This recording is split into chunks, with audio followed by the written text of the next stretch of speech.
Hello. Now then, I'd like you to listen to a couple of sounds. He was a complete creation of his own making. I was the very, very first in the whole world. I've got plenty of other peoples. I've got 4 sisters and 2 brothers. They've all got plenty of kids. I've got plenty of kids on Jimbo Pixie. So my kids, to me anyway, the best sorts of kids is they all go home to their parents. To do things for him. He wanted me to fondle him. He asked me for oral sex. We gave him every instrument that he needed in Brooklyn to prey on some extremely damaged individuals. Sir James Savile, OBE, the man who has single-handedly raised more than £30 million for charity. Why have you said in interviews that you don't have emotions? Because it's easier. The truth is, I'm very good at masking them. I'm a rare breed insofar as I'm a single fella, and which is why when people say, "There are 5 places you've got to live in, aren't they expensive?" And I say, "Not as expensive as a wife." The Metropolitan Police say that it will now take the lead in investigating sex abuse allegations against the late Sir Jimmy Savile as more women come forward claiming to have been assaulted by the television presenter. Who's your best pal, Tony? I'm not Tony. No, Desmond. He's not. He is. No, he's not. Get off me. Because he's a married man. Okay. Yes, you do. Get off. I won't. I'm just squashing. Not until you say me. Now, me, when I stand in front of the table and St. Peter's there, he says, "You are not coming in." And I'll say, "Well, why not?" And he say, "Because you're a villain." And he'll show me the debit side. And I say, "Hang about." And I'll show him the credit side and say, "Does that mean anything?" And if he says, "That means nothing," then I'll threaten to break his fingers. What does she do with the cable, boys? And I didn't want to. And he promised me that if I gave him oral sex, that he would arrange for me and my friends to go to Television Centre and be on his television show. Hey, we've got it all happening tonight, ladies and gentlemen. Everybody's around. We're going to start with our guests. I hope it's been a very good week for you, and here's a very good set of fixings for you. Here we go now with a letter from Leeds. Yeah, Leeds. Me. So I promise I promise. that you, Jimmy Savile, You, Jimmy Savile, are the only one are the only one. in my life. I was 14. Of course I wanted to go to Television Centre. I didn't want to give him oral sex because I thought it was disgusting, but I did it. Gary Glitter was one example. He was particularly horrible and only interested in getting as much sex as he could possibly get from any girl. I'd start with manipulative, then controlling, and very, very clever. It has become a great British institution. Not bad for just another zany DJ. But there's a lot more to cigar-smoking Jimmy than meets the eye. I can remember seeing him having sex with one of the girls from Duncroft in Jimmy Savile's dressing room. I was the very, very first in the whole world to run a dance to record. You used to be a wrestler, didn't you? I need a lamp. Oh, yeah. I'm feared in every girls' school in this country. Hello and welcome to the Deathcast. I am your host, best-selling author Ian Totten, and as always, I would like to thank you for joining me again. As this week we prepare to take our 11th look at the life and crimes of Jimmy Savile. Before we get into it, I have my normal plugs. If you would like to follow either myself or the show on social media, you can find me on MeWe, Instagram, Facebook, at Ian Totten. If you would like to find me on Twitter, you can find me at Corpse Creek. If you'd like to sign up for the show's mailing list or possibly make a donation to the show to help offset the costs of production or even just buy me a cup of coffee, you can go to corpsecreekpublishing.com, click the sign up button or the donate button. If you even want to reach out to the show and give me ideas for upcoming cases, you can do that there as well. If you enjoy the show, please consider subscribing on your favorite podcast platform and share it on social media. and leave a 5-star review. People don't understand, they really do help with the algorithms of these podcast platforms. If you're going to leave a 1 or 2-star review or even a 3-star review, don't waste your time or insult me. Just move along. I don't need you listening to my show because obviously I'm not doing what you enjoy, and I don't need to know that. If you are interested in purchasing any of my books, you can go to the corpsecreekpublishing.com site and you can check them out there, or you can go to tinyurl.com/totten-books. I currently have 6 books out. You can find them there. And if you're interested in becoming a Patreon member of the show, you can go to tinyurl.com/DC Patreon. For as little as $2 a month, you can sign up. I'm going to be putting up some Patreon exclusive content here in the very near future. And in terms of content, I'm talking specifically about shows. I have a couple lined up that I'm currently doing research on that are not going to be on the free feed.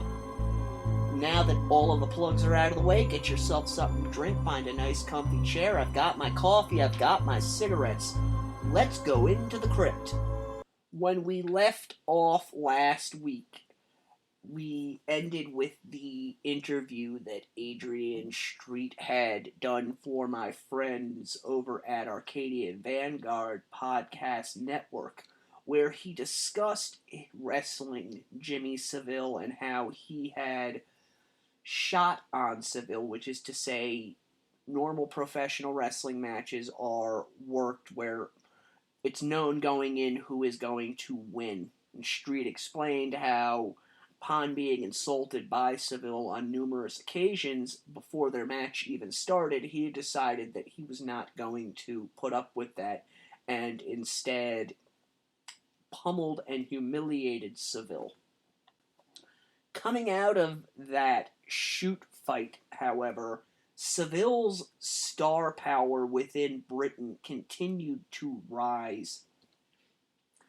He was still the face of many, many different advertising campaigns, as well as the star and host of Jim'll Fix It, which continued to do record business for the BBC.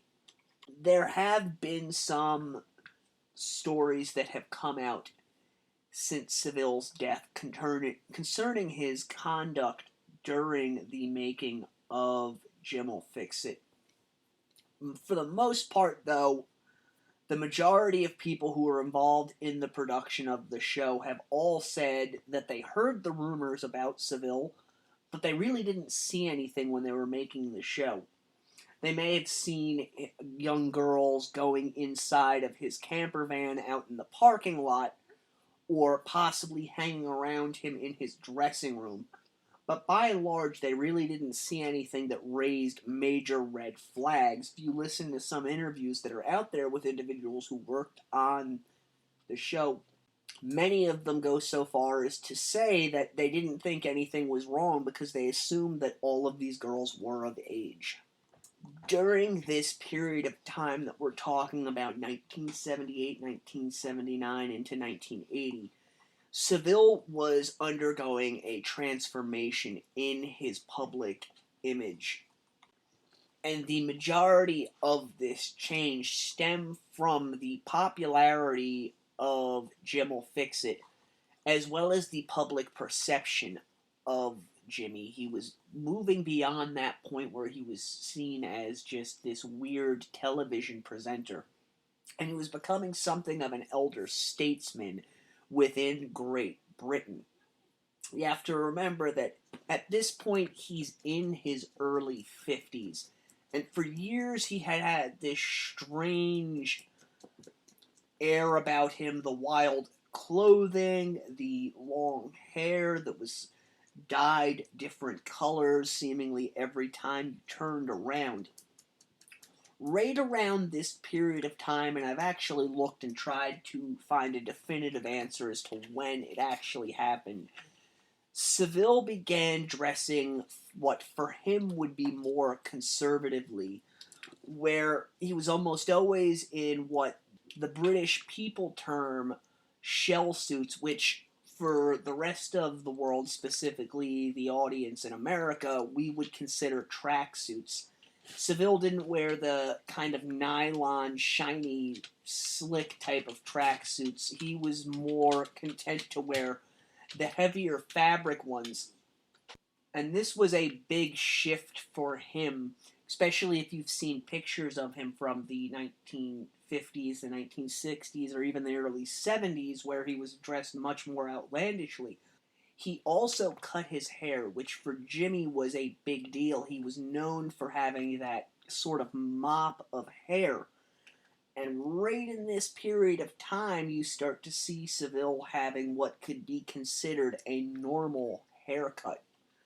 Part of this might be his age. I personally think it's the fact that he realized that he was becoming such a cultural icon, and given all the things that he had been involved with in his past, I think it was a calculated effort on his part to try and present a more mature, softer side of himself, in an effort to maybe throw people off of the things that they were whispering about, as well as partially distance himself from maybe some of the more unsavory things he had done in his younger years. All of this does pay off, as with this new image, the television show, all of the advertisements he's involved with, his various work with charities, Savile is moving his way further into the heart of the establishment. We've already talked about how he had, at this point, become part of the establishment, but it's not over yet. Savile is really continuing to worm his way into the heart of things. In 1977, Jimmy Savile had his first known interactions with Margaret Thatcher, who at that point was an MP. An MP being a member of Parliament, which is similar to being a member of Congress or the Senate in the United States. In the mid-1970s, she had moved up as a member of Parliament, becoming the head of the Conservative Party. So in 1977, she was a fairly big catch for Jimmy Savile, who was working pretty heavily with Stoke Mandeville Hospital. As a lot of politicians do, Thatcher came to Stoke Mandeville in order to see the facilities, but also get some sort of good press going, and she was greeted and hosted during her tour of the facilities by Jimmy. At one period, and I'm uncertain of the exact date of this, I would imagine it was during this 1977-1978 period, Thatcher actually appeared on Jim'll Fix It for a segment where children wanted to meet her, and during it, she is overheard stating to Savile, "Fix it for me to become Prime Minister." Well, as luck would have it, Thatcher ended up becoming the first female Prime Minister of Great Britain in 1979. She also became the longest-serving Prime Minister of the 20th century, and Savile was very quick to move in on this. According to Savile, not long after Thatcher took office, he received a phone call from her secretary who claimed to be very upset as he had not come around to present Miss Thatcher with her Jim'll Fix It badge. Savile later went on to state that he fairly quickly went over to Downing Street and presented her with the badge. Jim next encountered Margaret Thatcher when she was in Blackpool for a Conservative Party conference.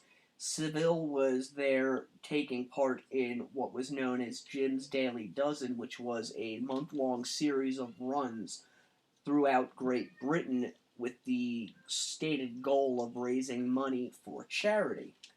Supposedly, Savile told Thatcher at this meeting that he would like some of the money that he had raised from these runs to go to a charity of her choice.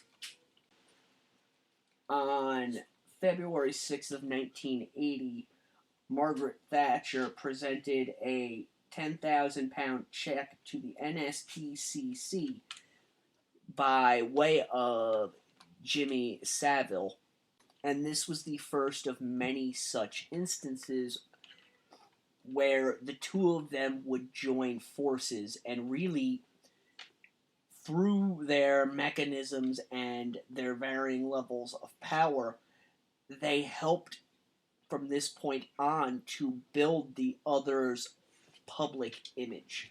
Something else happened at this luncheon where Jimmy was given this check by Margaret Thatcher, and that is that Savile asked her if her government could help to rebuild the Spinal Injuries Center at Stoke Mandeville. This is possibly the one thing above all others in the realm of charity that Savile is known for. Much of the footage that you find out there of him concerning charities includes footage of him fundraising and also hosting the opening ceremonies for the new Spinal Injuries Center. And there's a good reason for this. Thatcher's government basically said that we don't have the money to invest in fixing the spinal injury centers. For those of you who are wondering why it needed to be fixed, there were a number of Nissen huts that had been built in 1944 that served as the Spinal Injuries Center. The roofs of many of these had collapsed due to a series of winter storms. The government's take was that in order for these types of repairs to be conducted, the British people would have to dig into their pockets and contribute. Not only that, it was told to Savile by the head of the Public Health Service that he would need to find contractors who were willing to volunteer themselves to undertake this work. Obviously, this was right up Jimmy's alley, and he readily took on the challenge presented to him. According to Savile's former secretary, Janet Cope, quote, Jimmy needed high-profile institutions. The Spinal Injuries Center was world famous. It was unique. It pioneered the treatment of the paralyzed. Broadmoor was the first hospital for the criminally insane. Leeds General Infirmary was on his doorstep, and a huge teaching hospital.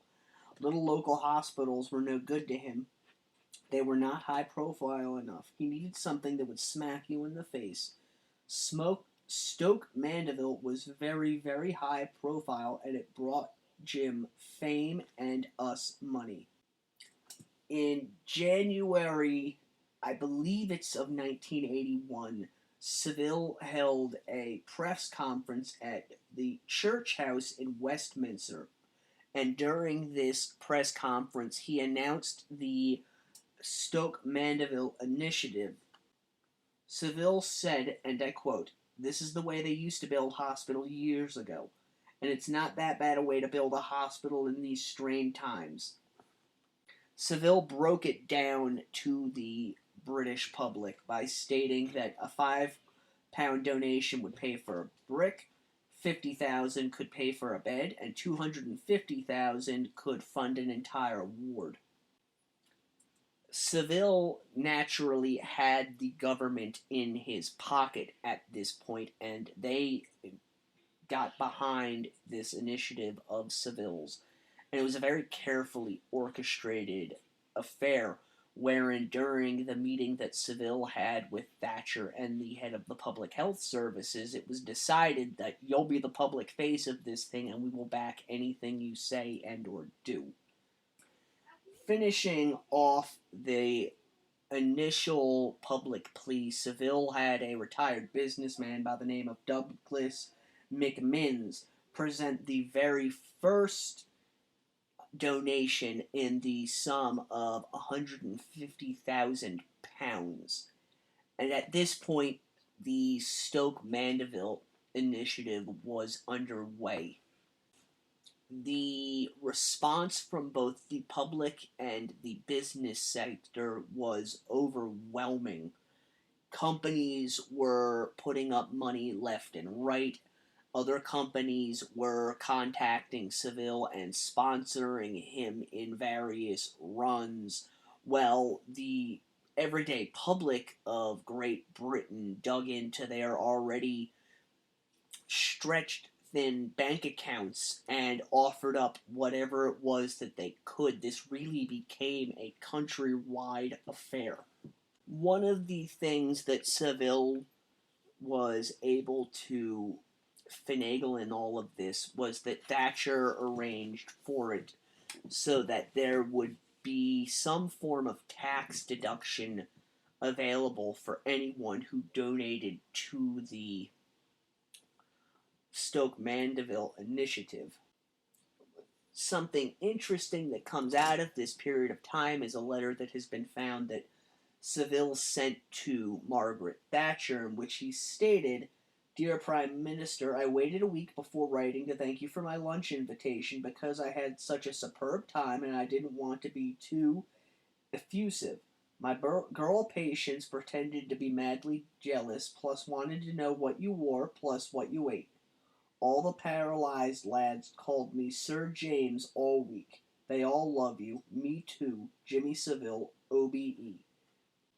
The reason I say this particular letter is interesting is because it's at this point that Jimmy Savile, with his countrywide megastardom, is now pressing towards the heart of the establishment. It's 1980, 1981, and he's finally let it be known to the sitting Prime Minister, who is a friend of his, that this is what I want. I'll do anything you ask me for, but I want a knighthood. And one of the reasons that Savile so wanted this knighthood was because it would finally fully cement his legitimacy. And OBE is great, fine, and dandy. Being knighted by the Pope, which did happen during the 1970s, I believe, is all good, fine, and dandy, but a knighthood, that's that one thing that almost nobody gets. And that's the one thing that no matter what he said and or did in his past life, once it was presented to him, he was beyond untouchable.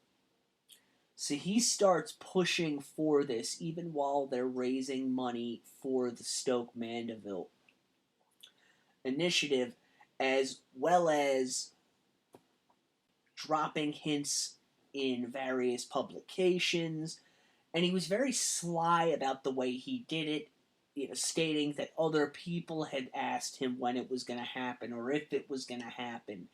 He never stated that, oh, I asked if this could happen. None of that type of thing. Again, Savile was a very conniving and crafty individual because he's got the Prime Minister now to mold this thing over, but he's also molding public perception almost as though he's trying to get the public to have an outcry over why hasn't Jimmy been given a knighthood yet? Why hasn't our Jimmy been given the ultimate in terms of, public accolade? In addition to all of this, Savile was really starting to broaden his already very impressive social circles. In May of 1980, he sat down with Charles Hawley, who was the British Prime Minister at the time. Hawley, who was friends with a number of different royals, saw Savile as a direct line to the Prime Minister. And this is something that is repeated over and over again over the course of the subsequent decade. Because of the rarefied individuals that Savile has now surrounded himself with and has been able to cozy up to, organizations that might not normally be open to doing charitable work became willing to do charitable work. A good example is a man by the name of Victor Matthews, who was a construction magnate and also the proprietor of the Daily Express. Matthews decided to forego the costs of building it, but to supply the crew to build Stoke Mandeville Hospital. Obviously, this was a power play on Matthews' part, as he knew that in doing so, it would present him and his various companies in a better public light, but it would also allow him, through Savile, to grow closer to the Thatcher administration. We will talk more about this in just a moment.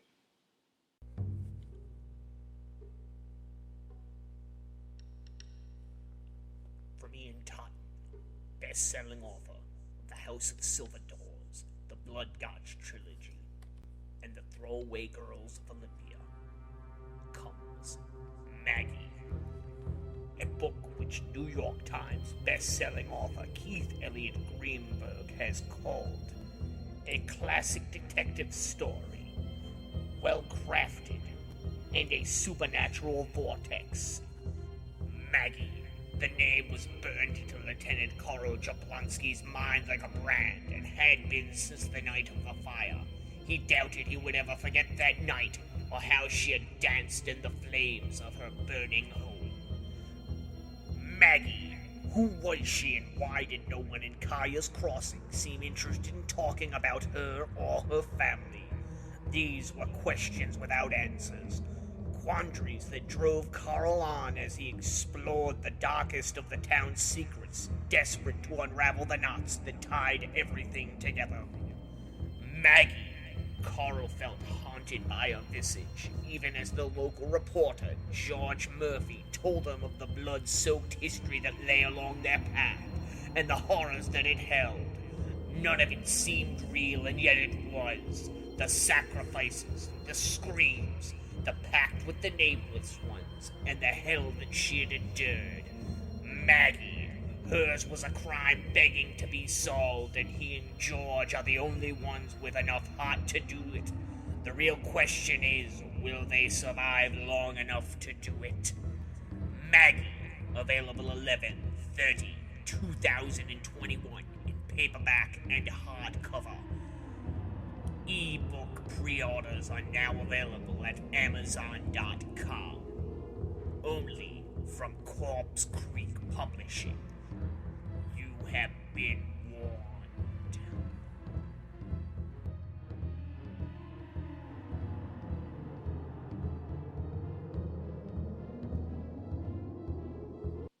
And we are back. Remember to go check that book out, Maggie. You can find it at tinyurl.com/Maggie-book. In regards to getting Victor Matthews to come on board and supply the construction crews and equipment for Stoke Mandeville, Savile stated, quote, "I know exactly what I can do and what I can't do. What I did with Matthews was give him an out. I said to him, if you come across anybody that can help us or get involved, let me know. I left his office and phoned the palace. I got the Duke of Edinburgh's secretary to write a letter to him saying, I understand you are going to help Jimmy Savile build Stoke Mandeville Hospital. This is a wonderful thing and will be much appreciated by the country. Philip." According to Savile, basically what he did was he went first and talked to Matthews, then he contacted the Duke of Edinburgh's office and allowed the Duke to put pressure on Matthews to give Savile what it was that he wanted. And again, this was not something unheard of when it came to Jimmy Savile. He would play one side off of the other in order to get what he wanted. And for those who are still trying to figure out what this means, Matthews is not going to turn around and tell the Duke of Edinburgh no. Because there is the risk that the Duke is going to turn around and make it public that he offered us his assistance in this regard and then reneged on it, that would have devastating consequences for his companies.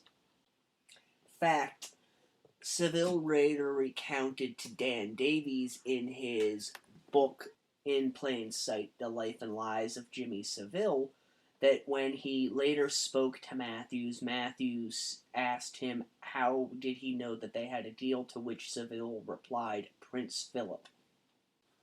So Savile got the support he wanted from this company, but he got more than that because Matthews also owned the cruise line that owned the Queen Elizabeth II, which, for those of you too young to understand or know, was a world-famous luxury cruiser. So in addition to all of this, now he's got access to this cruise line, and as discussed in the last episode and in ones before that, Savile enjoyed going on free cruises. Matthews, for his part, got a title out of this bestowed upon him towards the end of 1980 by Prime Minister Thatcher, but he also got the goodwill of the public. Something else that came out of the initiative for Stoke Mandeville was Jimmy started to foster a relationship with Prince Charles, and this is a relationship that has come under some considerable fire the last few years, especially given Charles Brothers Phillips' ties to ex-financer and convicted pedophile Jeffrey Epstein. Many people have concluded that Philip had to have known what it was that Savile was involved with. If you've been listening to this series at any length, you already know my thoughts on Savile. He was not a pedophile. That is a moniker that was unfairly bestowed upon him by both the British media and the government. He was, in fact, a sex offender. There's a massive chasm between the two, again, because Savile did not target just girls. He also targeted women in their early 20s. And it is highly unlikely that Savile carried on any of his shenanigans around Prince Charles or his wife. If you see Savile, you see footage of him with the royals, there is a marked difference between the way he acted around commoners than the way he acted around the royal family. Yes, he's still slightly playing the silly ass, but it is extremely toned down. The reason for that is Savile knew when he could play the ass and when he needed to be on his best behavior.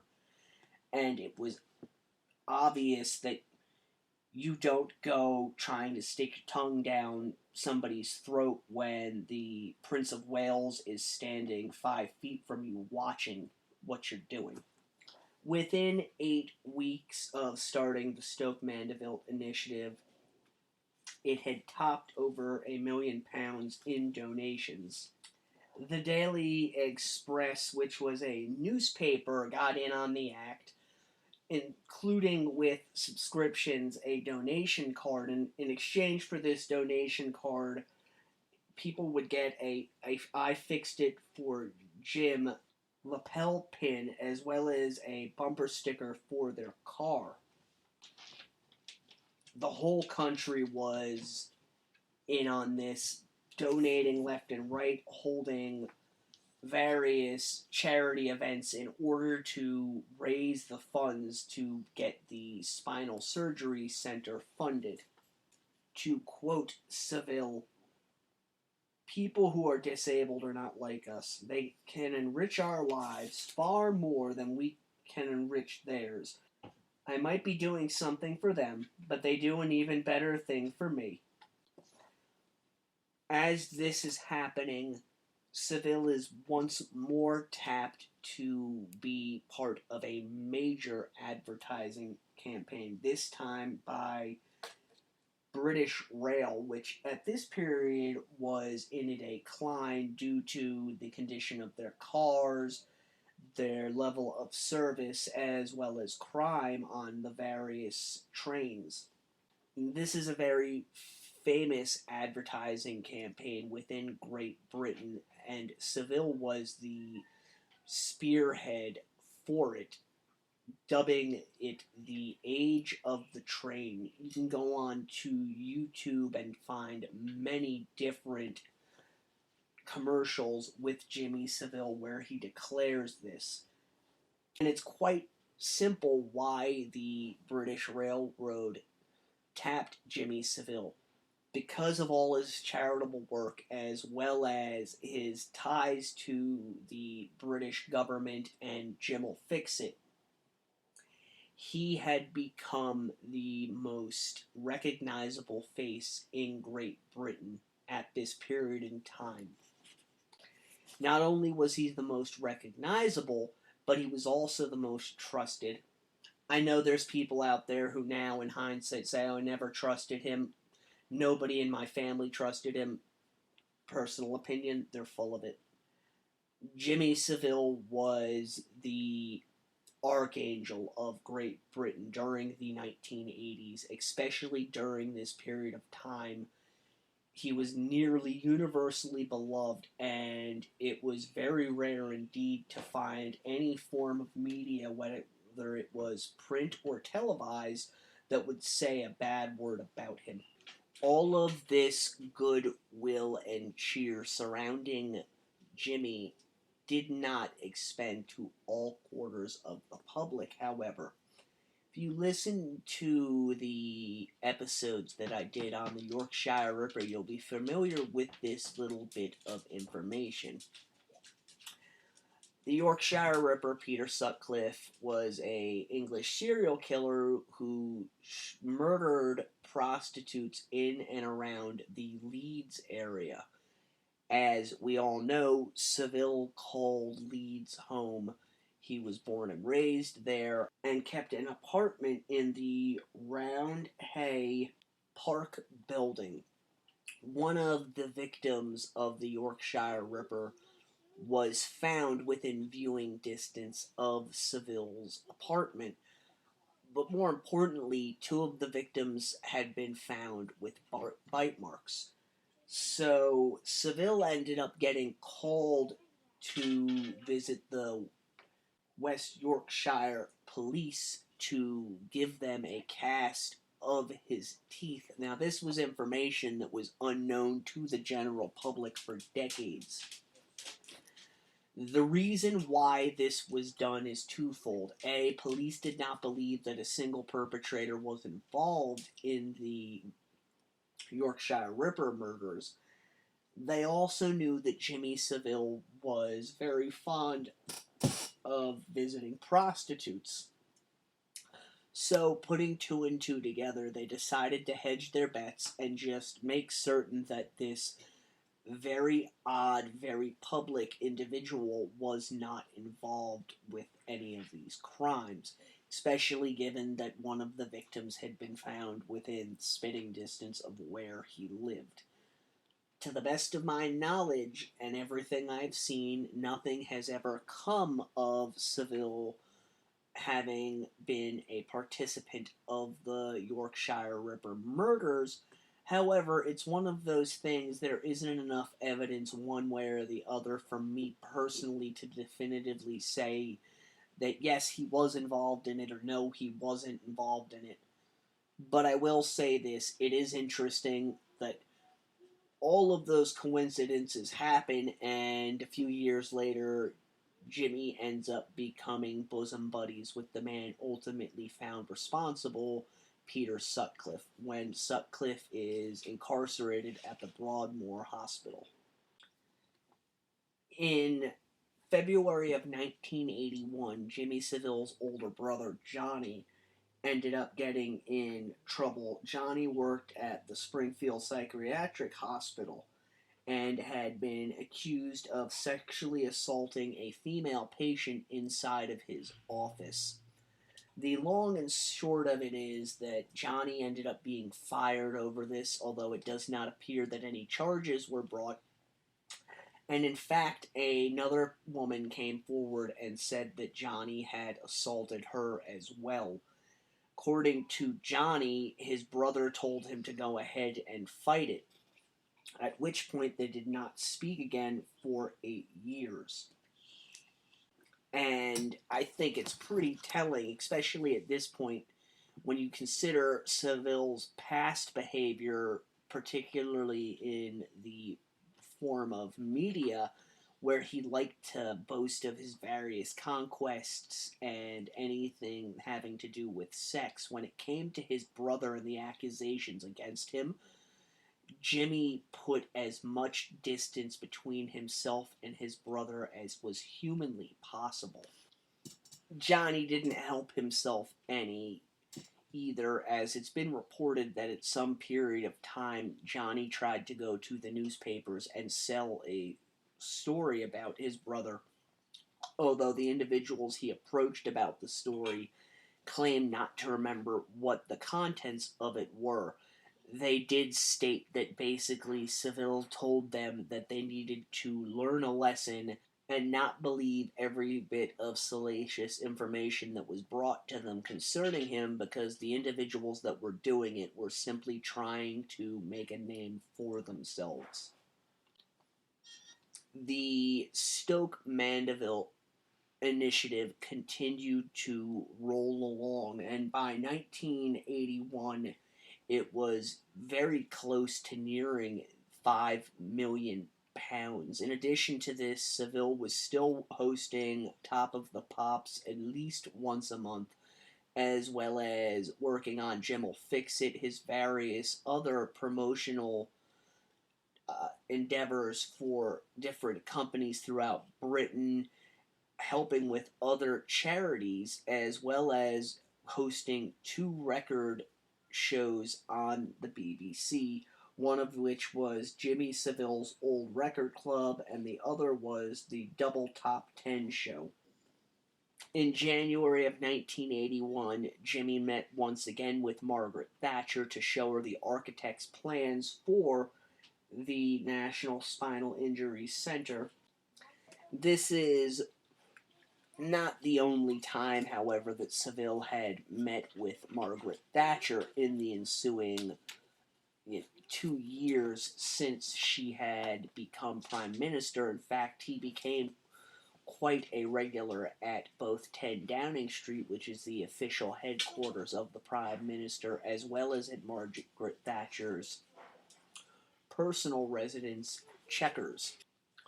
Also in 1981-1982, Savile pressed Thatcher to come on to Jim'll Fix It, an idea that she shot down, as well as tried to press her to throw her support behind various ideas he had in order to try and raise funds for Stoke Mandeville, one of which being throwing a party for school children at either Chequers or 10 Downing Street for the students that raised the most amount of money. In 1982, he was granted an audience with Pope John Paul II when the Pope came and visited Great Britain. We are going to end this week just by briefly moving into 1983, when Savile officially opened the new Spinal Injuries Center at Stoke Mandeville. This was a major achievement, not only for him, but also for Margaret Thatcher's government, as well as the people of Britain. It was something that was hyped heavily in the press as everyone working together for the betterment of all. And the government openly admitted that it would not have been possible had it not been for Jimmy Savile. This was a major celebration with both the prince and princess, that would be Charles and Diana, being there for the ribbon cutting ceremony. And this one act, this one achievement, really, to me, launched Jimmy Savile from the realm of just being part of the establishment to the upper echelon, the people that you cannot get to no matter what kind of dirt that you have on them. From this point on, Savile, even though stories came out here and there concerning his conduct in years past when he worked in the dance halls in Leeds and in Manchester, he was officially bulletproof. Even though he did not yet have a knighthood, he was so ingrained in both the public conscience and the governmental side of British society that nothing anyone could throw at him would ever stick. And a good example of this comes from around the period of time that Stoke Mandeville officially opened. The Savile apparently went to a school to give a talk to some students. And a few days later, as he's at his flat in Leeds, according to Savile, 2 girls aged 10 and 11 showed up at his flat unannounced. He invited them into his flat, let them have some tea, asked him some questions, showed them around, and then saw them on his way. Now, according to Savile, a few days after this, he gets a phone call from one of these girls' fathers screaming at him, calling him a pervert, and all sorts of other names before contacting the News of the World. According to Savile, as always, he was able to navigate this with the deft craftiness that was ingrained into him through years and years of dealing with this sort of thing. And that the publicity hounds continued to stake out his apartment for the next half of a year. If this had happened to anyone else, and I'm not saying that this story is true or not, because I have found nothing concerning Savile at this period of time specifically, I'm not talking about any other periods of time, that gives concrete evidence as to whether or not this story actually happened. But if this had happened to any other individual in British society, whether it was true or not, the demerit against their public reputation would be so great that it is very doubtful they would ever recover from it. And I'm going to use a small example of this. The English musician Cliff Richards, or Richard, I think it is, he was very big in the 60s and 70s in Britain, had a number of hit singles. After Savile passed away, and the British government opened Operation Yewtree, which was an examination of histrionic sexual abuse throughout the entertainment industry in Great Britain, one of the names that repeatedly came up with was Cliff Richard. And while no charges were ever brought against Richards, the publicity that engulfed him after this, especially in the wake of the Savile allegations, really just destroyed his career. There were others who were pulled into that, and we'll talk about them in another episode, who were found guilty of a number of criminal improprieties with underage girls, but Cliff Richards has never been convicted of anything. He was spoken to, I believe, 2 or 3 times under caution, but he was never found guilty of anything or even charged with anything. But the nature of the allegations was enough to basically destroy his professional life. And even back then in 1983, allegations of that nature, that a major celebrity had done anything with anyone who was underage, would have been the death knell for them, except for Jimmy Savile. Savile was so powerful and so ingrained in British society and culture at this point in time that my personal belief, this is a slight exaggeration, unless he was physically caught and videotaped in the act of murdering someone, there was nothing that could happen that would bring him down. And that includes the Elms Guest House scandal, which I'm going to talk about briefly because some people still believe that it actually happened and that Savile was a part of this. Elm Guest House was basically just a hotel, and there were a number of allegations that it was being used as a place to hire rent boys, which, for those who are not familiar with it, rent boys are young boys and young adult males who are rented out to homosexuals, basically to prostitutes. There were allegations that the Elm Guest House was being used as a prostitution ring for rent boys, but not just for your regular Tom, Dick, and Harry out on the street, specifically for people who were from the upper crust, prime ministers, entertainers, things of that nature. Somewhere in this period of time, I can't remember the specifics on it, it's not actually important, but it's an interesting story, so I'll throw it out there. Elm Guest House ended up getting raided and ended up closing down. Fast forward to after Savile dies, and a guy came forward who was later found to be a huckster, and claimed that he had compiled a dossier on the Elm Guest House, and that security services, specifically MI5, had come in and taken this dossier, and it had vanished.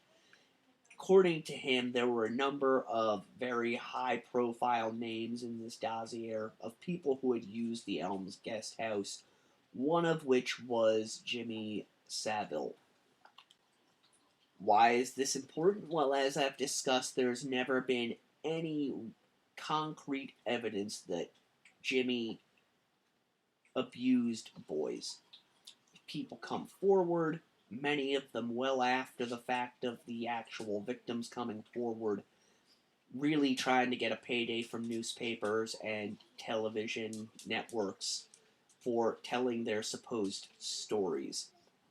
The Elm Guest House was found to be completely fabricated. Yes, it did exist. Yes, it had been raided by the police. No, it was not found to be a hub for high-profile pedophiles in British society. And no, Jimmy Savile is not known to have partaken in the services that it offered.